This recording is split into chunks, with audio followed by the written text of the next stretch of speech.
C'est une réflexion que nous avons à chaque fois que nous envoyons quelqu'un sur le terrain au nom de ce droit à l'information. Que pouvons-nous dire? Jusqu'où pouvons-nous aller?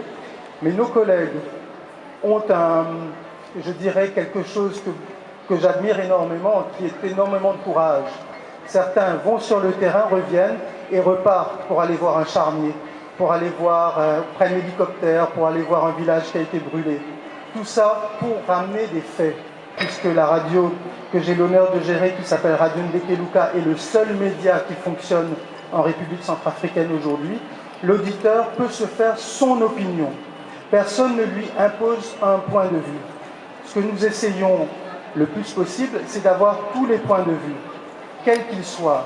Tous ceux qui se disent représentants de milices sont sur notre antenne, tout simplement parce que nous ne voulons pas forcer l'auditeur ou la personne qui vient à la radio dans une voie. Notre rôle est de tout présenter pour que ces auditeurs, de manière informée, puissent se faire leur propre opinion. Je veux bien que Edwy Plenel dit aller chercher l'information. Lui me dit, bon, allez, il faut travailler, vérifier l'information. Nous sommes à Maurice. Il n'y a jamais eu un Freedom of Information Act. Mais en Angleterre, oui. Oui, bah. Et Tony Blair l'a regretté. Attention, chacun voit à midi à sa porte. Il n'y a pas de Freedom of Information Act en France. Il n'y a pas de droit d'accès des citoyens à l'information. Jean-Luc avait raison. En Grande-Bretagne, l'existence de ce texte a permis de révéler l'usage délinquant, dispendieux, déloyal des frais des parlementaires britanniques qui utilisaient leurs frais pour se payer des vacances en famille ou pour des petits travaux dans leur maison. Le ménage a été fait, qu'il s'agisse chez les travaillistes ou chez les conservateurs. Il y en a même certains qui ont fait de la prison pour des montants de 19 000 €. Mediapart a révélé la même chose sur les parlementaires français. Ils ont une enveloppe de frais de 5 500 € mensuels, non contrôlés. Si vous êtes dans une entreprise, vous devez présenter des factures pour l'usage de vos frais. Au nom de la séparation des pouvoirs, c'est sans contrôle. Mais on suppose au moins qu'ils l'utilisent pour leur fonction. Donc nous avons révélé qu'ils l'utilisaient pour certains pour des voyages sur des destinations exotiques. Preuve de l'indépendance de Mediapart, les factures sont même tombées sur un député abonné et blogueur à Mediapart. Nous n'avons qu'une seule arme pour trouver un chemin, c'est le savoir. Non seulement la connaissance, mais le savoir sur le présent. La liberté de l'information, son pluralisme, sa diversité.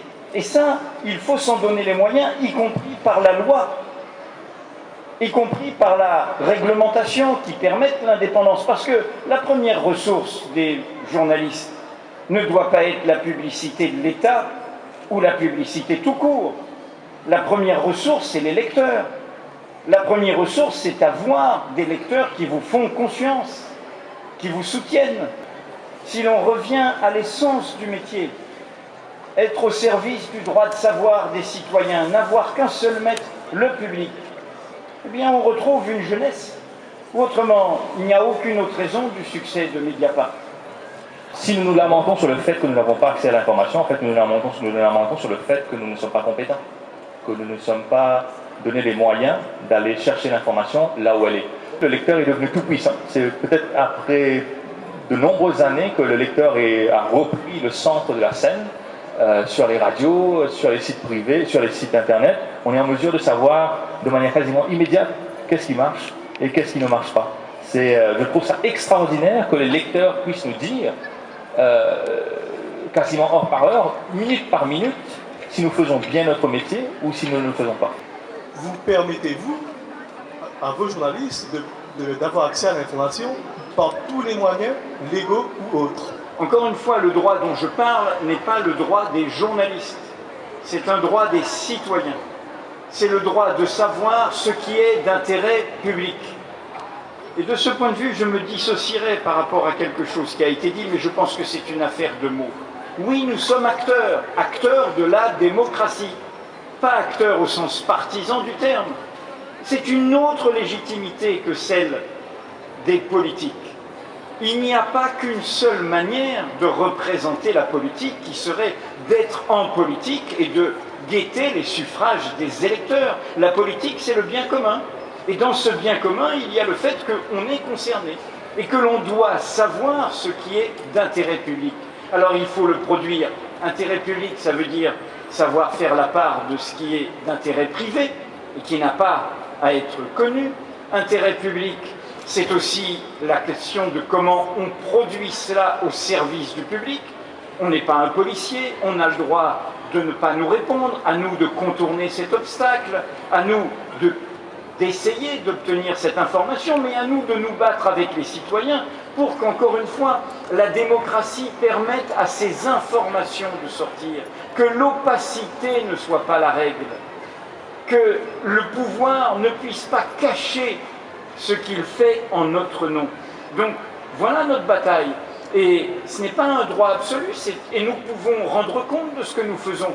Nous sommes dans un moment très particulier d'une révolution technologique, une révolution industrielle, une invention aussi importante que celle de l'imprimerie, qui appelle ces inventions démocratiques, ces réinventions démocratiques, ces révolutions démocratiques.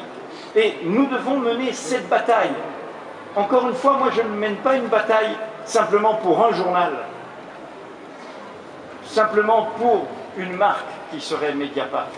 Si Mediapart fait son chemin, c'est parce que nous, ici, nous avons fait le pari que ce chemin ouvre une voie et qui n'a pas de frontières, qui n'a pas de nation, qui n'a pas une langue particulière, qui est celle de cette bataille sur le terrain de l'information.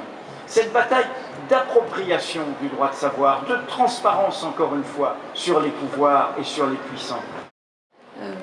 La censure envers l'information vient-elle de l'extérieur ou de l'intérieur des rédactions? Dans la mesure où lorsque les journalistes viennent avec des sujets d'enquête, c'est rarement un politicien qui leur dit non, ne traite pas ce sujet. C'est dans sa rédaction qu'on va lui dire non, il ne vaut mieux pas parler de ce sujet maintenant, ou il vaut mieux pas parler de ce sujet. Nous vivons dans une société où tout devrait pouvoir être dit, mais où tout ne peut pas être dit. Parce qu'il est très facile de se retrouver avec 25, 30, 50 personnes devant son entreprise de presse, c'est déjà arrivé, ou de se retrouver avec des coups de fil menaçants, c'est déjà arrivé. La critique n'est pas reçue très facilement, et donc oui, on prend les pincettes. Puis deuxième chose, très très rapidement, quand on veut dire les choses telles qu'elles sont, quand on veut apporter des éléments de preuve sur le fait que des politiques, des acteurs sociaux n'ont pas les mains propres, il vaut mieux les avoir propres soi-même. Sommes-nous dans une démocratie de basse intensité? Je ne donne aucune note et je suis vacciné de cette prétention grand française qui a été aussi avec une longue histoire coloniale, qui est de venir dire ce qui est bien, ce qui est mal ailleurs. Je dis ce que je crois. Je l'ai dit à l'Express, qui m'a interpellé. J'ai eu l'occasion, dans le cadre de cette rencontre, de croiser le Premier ministre. Je lui ai dit ce que je pense, que je vous dis et que je dis en France. Je lui ai dit, vous avez le droit de ne pas être satisfait des commentaires de la presse, des opinions. Mais dans les fonctions qui sont les vôtres, vous êtes gardien de l'indépendance, du pluralisme et de la liberté de la presse. Car le fauteuil d'un Premier ministre, pas plus que le fauteuil d'un président de la République en France, ne lui appartient pas. Et le jour où vous serez dans l'opposition, vous serez bien content qu'il y ait une presse dynamique pour révéler des informations qui dérangent le pouvoir en place. J'ai connu ce retournement au moment de l'affaire Cahuzac. Mediapart, je l'ai rappelé tout à l'heure, n'a pas été tendre de manière informée sur M. Sarkozy. Là, les gens ont dit, vous allez voir, maintenant qu'ils ont souhaité qu'on tourne la page de cette présidence, de cette hyper-présidence qui a violenté notre débat public et qui a lâché les monstres de la xénophobie et du racisme dans nos rues, de la hiérarchie des cultures, des civilisations, des religions, qui a profondément corrompu le débat public. Ah, vous allez voir maintenant Mediapart, qu'est-ce qu'ils vont devenir? J'ai dit à l'équipe de Mediapart, l'indépendance c'est maintenant. Le slogan de François Hollande c'était le changement c'est maintenant. J'ai dit l'indépendance c'est maintenant. Et ça a donné l'affaire Cahuzac. Et l'affaire Cahuzac, tout d'un coup, la même droite qui nous vouait aux gémonies a dit Mediapart, très bien. On n'a toujours aucun... Attention, nous ne sommes pas au-dessus des lois. On a le droit de nous demander des comptes. À la loyale, dans le cadre du respect de la liberté de la presse, du droit de la presse, qui protège le secret des sources, qui nous permet de faire notre travail, qui protège le droit d'alerte des citoyens. J'ai une question sur le classement 2014 RSF sur la liberté de la presse. Sur 180 pays, on note un recul de l'île Maurice de 8 places entre 2013 et 2014, de la 54e place à la 62e. Est-ce que vous auriez des éléments pour nous éclairer? Le classement de Reporters sans frontières souligne un point pour moi très important, c'est-à-dire que puisque la France a reculé, puisque des pays qui ont l'air de démocratie très sûrs d'elles sont aussi mal notés, encore une fois, la démocratie, c'est un écosystème. La démocratie, ce n'est pas cette tyrannie douce, c'est une phrase de Tocqueville, où on sort de sa servitude tous les 5 ans pour choisir son maître, et on retourne en servitude. Je vous redis encore une fois le sens du combat des journalistes. Des journalistes qui combattent, y compris au sein de leur profession, au nom d'une haute idée de ce métier.